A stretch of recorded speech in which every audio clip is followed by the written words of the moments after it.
คำเลยพี่น้องเอ้ยบางไฟยังเหลือเป็นเศร้าบ้างจูดโบเบิร์ตในได้กันเบิร์ตแต่10 กว่าบ้างไงล่ะมันคำแล้วสบายดีพี่น้องสบายดีเบิร์ตสุขคนออกกันคือเก่าวันนี้ก็มางานบุญพี่น้องเอ้ยบุญบังไฟหนองกวางทองปีนี้ปีที่2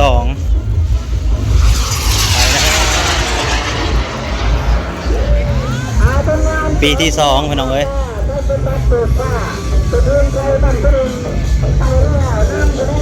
บังไฟแสนบังไฟละ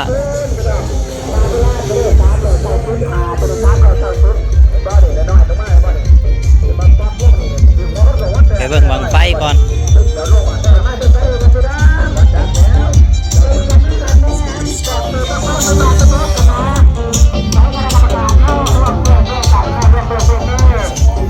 เบิ่งบังไฟก่อนไปน้องเลย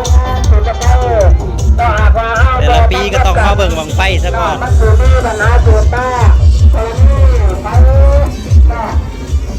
บังไฟส่วนร้ายก็มาแต่ไทยไปน้องเขาดังที่ต่อไปเนาะ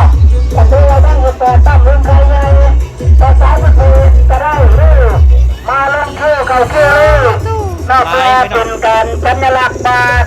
เขาจะได้แจ้งว่าบังไฟกันจะไม่ได้เรื่องใจเรื่องใจเราเดินกันอีกนึงเด้อนี่แหละเนาะเรื่องเสียงต้องอาจารย์บังไฟเนี่ยเรื่องทุกข์มาต้องถามก่อน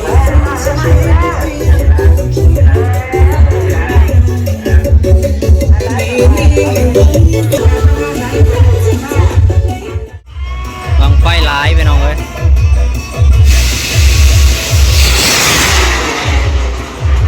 หลายแห้งบังไฟ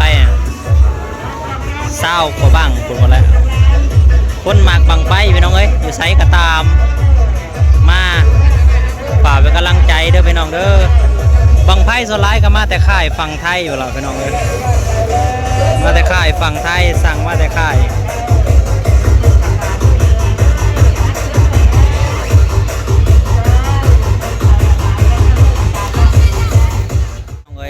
แซมจากน้อยปังกำลังจะขึ้นสปปุษณาบัตรที่สว่าง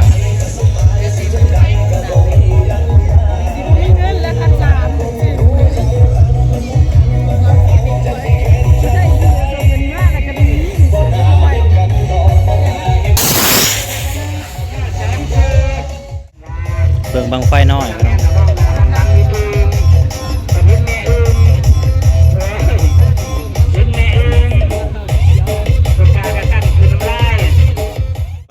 พี่น้อง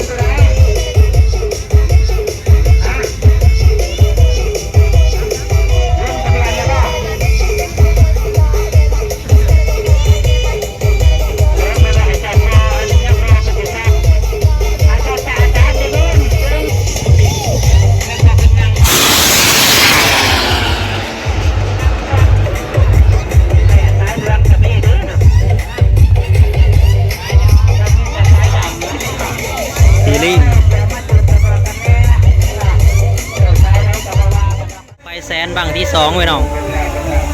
แข่งกันอึ่งไข่เป็นว่าไปทำเวลาได้หลายกะเอาเงินไปเลยหลายหมื่นเติบอยู่แล้วผู้ได้ชนะ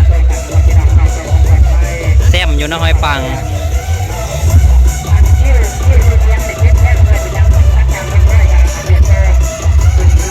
บังไฟก็หลายรวมแล้วบังไฟมี30 กว่าบังไว้น้องบังไฟแสนน่ะอยู่ไกลแน่บ่ได้เข้าใกล้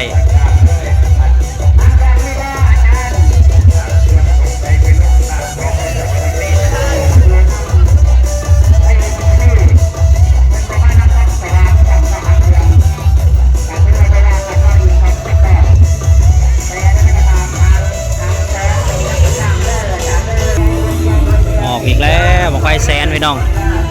จากค่ายปูนาบ้านละหานา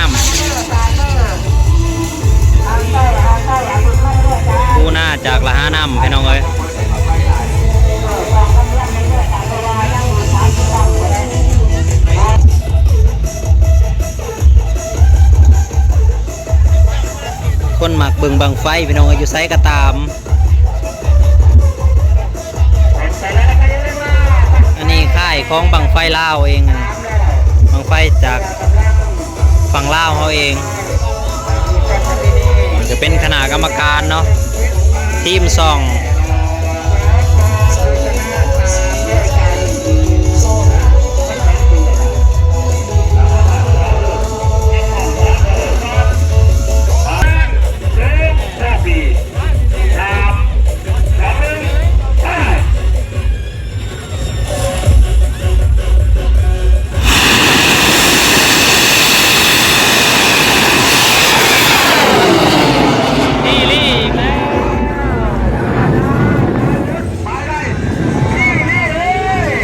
อีกแล้วบ้างนี่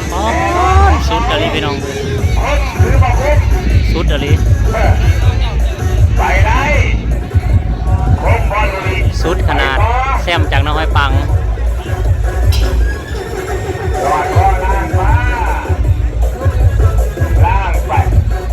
ส่องพี่น้องเอ้ย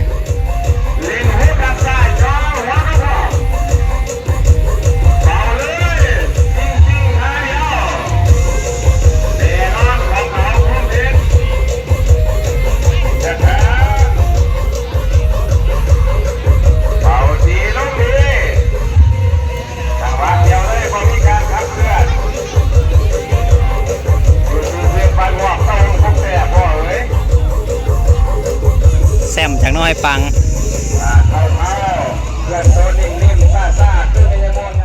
ของพอน้องอาเต้พี่น้องเอ้ยมาอีกแล้วพอน้องอาเต้ก็ขึ้นจูดถวายบ่ได้เล่นอึ่งไข่จูดถวายอย่างเดียวจูดถวาย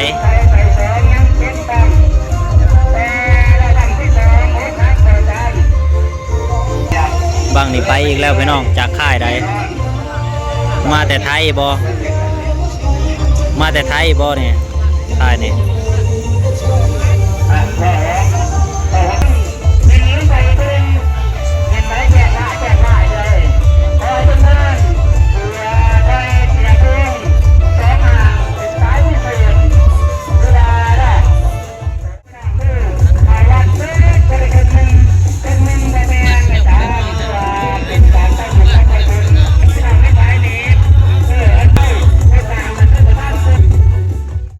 พี่น้องเอ้ยของไปพอน้องอาเต้กำลังจะจูทูปปักขอโศกขอลาบจูดถวายบ่ได้จูดอึ่งไข่สองบังนี่มาจากทาโพกับหน้าคูหรือว่าหน้ามู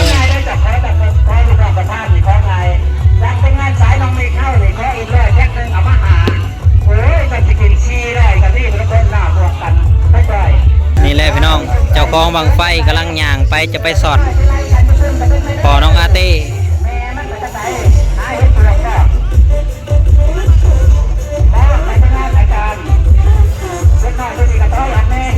มาเบิ่งนำการพี่น้องบังไฟแซน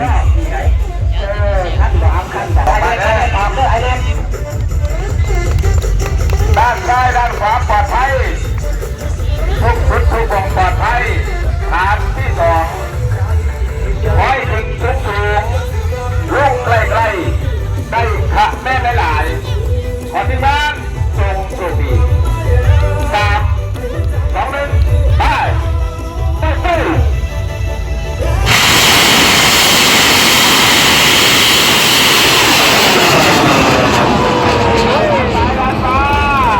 นี่เลยไปได้โอ้ยไปรับดับไปน้อยแต่ว่ามันสูงแล้วเมื่อบ้านแม่อาจารย์เมื่อบ้านแม่เลยเมื่อบ้านเกิดนาคู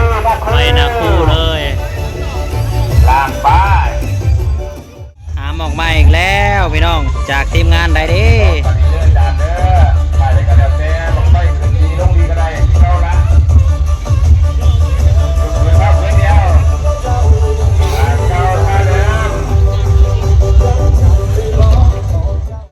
หนึ่งสิขึ้นแล้วพี่น้องเอ้ยกำลังจูดผูก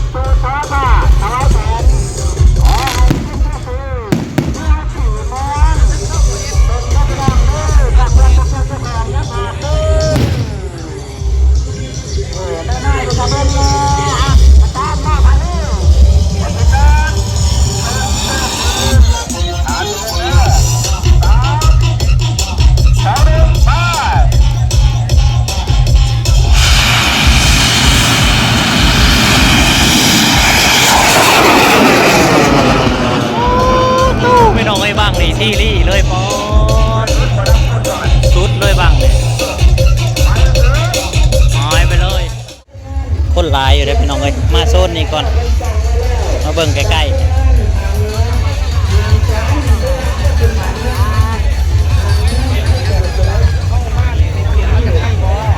ไปก็ล่องทางใหม่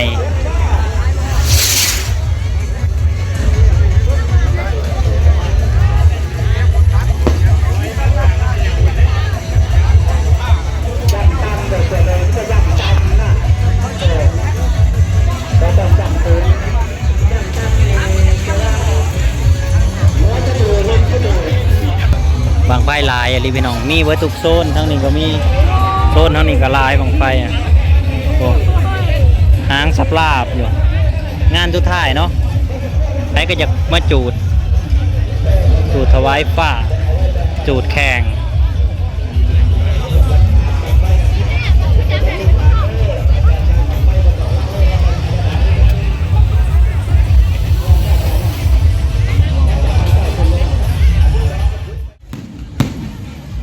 ค่ายที่ได้แซบอยู่น้องนกเขียน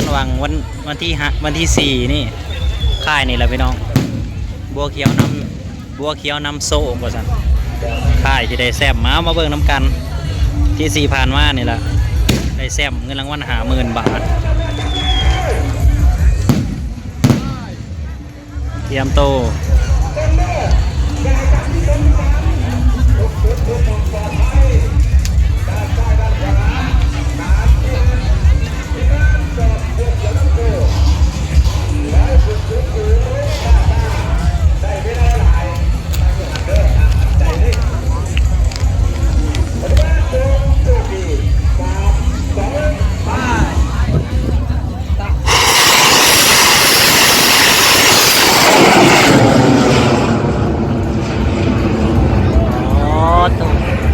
บริใช้เวลาเลยไปยังปล่อยไปเลยแบบมัดโบแนน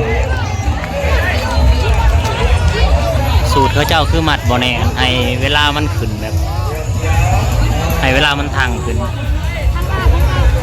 ให้เวลามันขึ้นแบบขึ้นยาวๆเลยบอกให้มันนั่งห่างให้มันทางเลยฮะนะไปเลยสูตรของเขาให้มันขึ้นสูงที่สุดไปเนาะ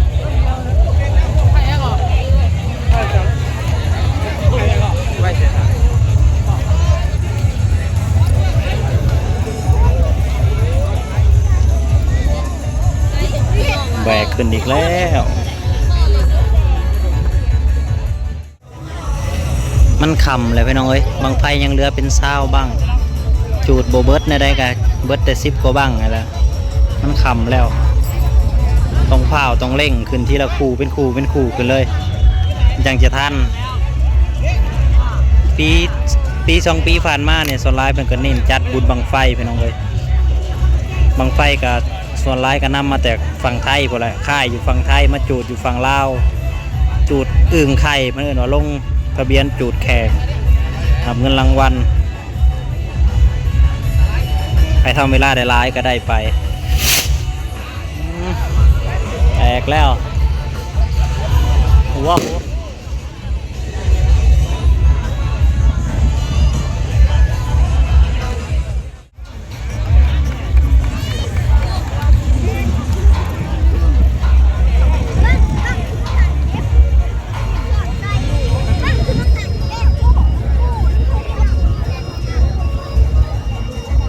ปีที่แล้วเขามามีแค่หางเดียวไปน้องหางเล็กตัวนี้แหละ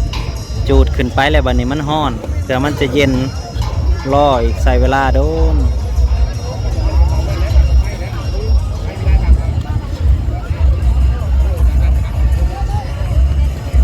2 หางเลยพร้อมกัน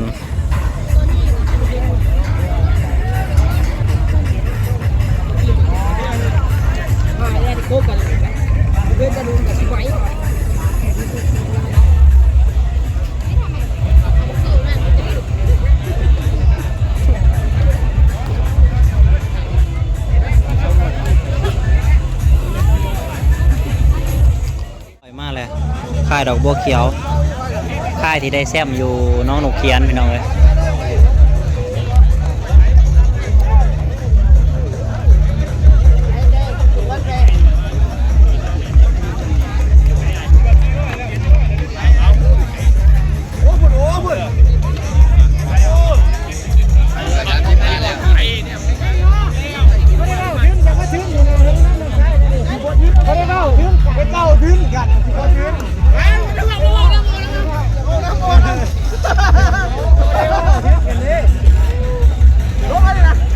บางผูเตรียมจูดพี่น้อง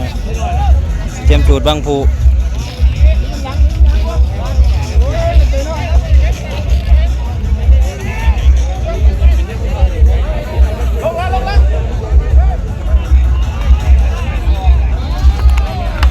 400 กว่า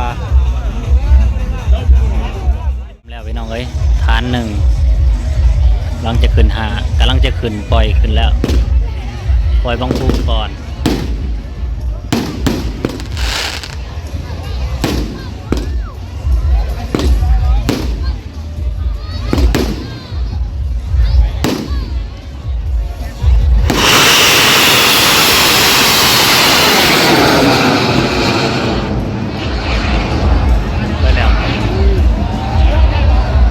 แล้วพอหางหมดทะลุทาง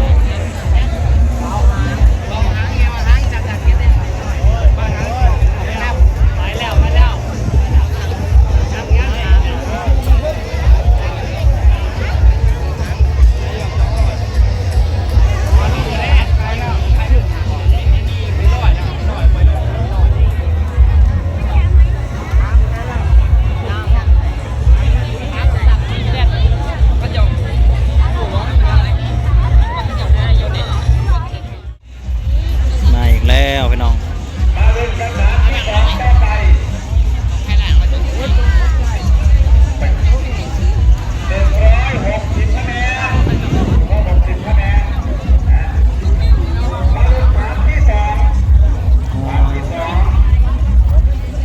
ทีมงานเขาเจ้าคือหลายใช่มากันเต็มเลย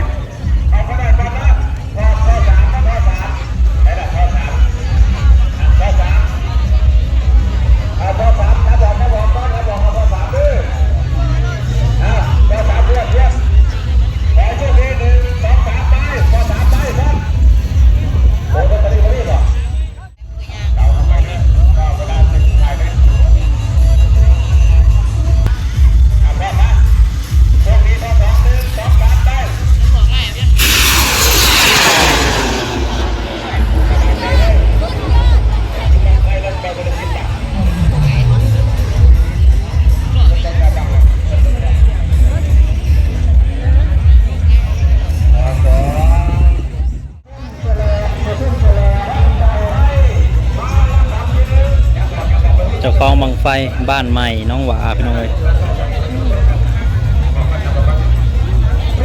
บ้านน้องน้ำมาเลย